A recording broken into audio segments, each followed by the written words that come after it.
Hello everybody, and thank you for tuning in to the weekly report. Congress spending surge is national suicide. With a national debt approaching $23 trillion and a $1 trillion deficit for this year alone, Congress last week decided to double down on suicidal spending, passing a 2-year budget that has the United States careening toward catastrophe. While we cannot say precisely when the economic crash will occur, we do know that it's coming, and last week Congress pounded down on the accelerator.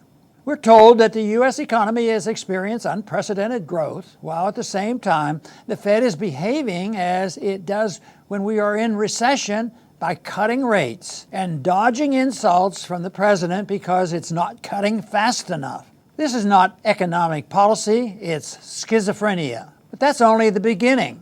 Take what they call national defense spending. This is a misnomer they use to try and convince us that pumping trillions of dollars into the military-industrial complex will make us safe and free.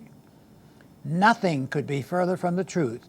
Probably 90% of the defense budget is aggressive militarism and welfare for the rich. Under this budget deal, the military budget would increase to nearly $1.4 trillion for 2 years.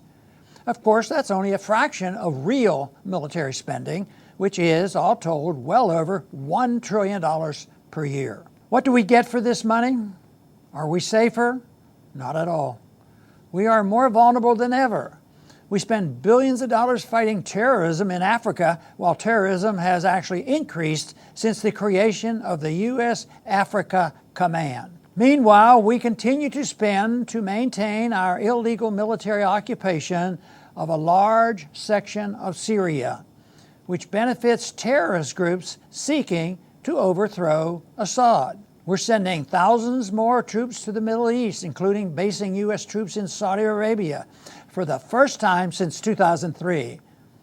Back then, even neocon Paul Wolfowitz praised our departure from Saudi Arabia because, as he rightly stated, U.S. troops on Saudi soil was a great recruiting tool for al-Qaeda.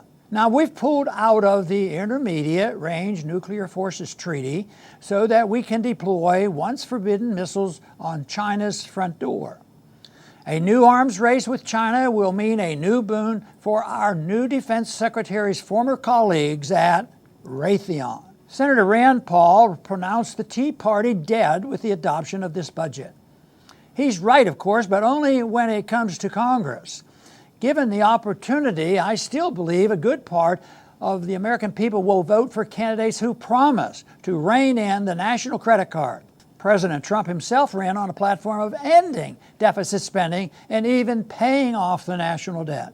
So the Tea Party may be dead in Washington, but I am not convinced it was ever really alive in Washington. With a few exceptions, most politicians saw the Tea Party as just the flavor of the month.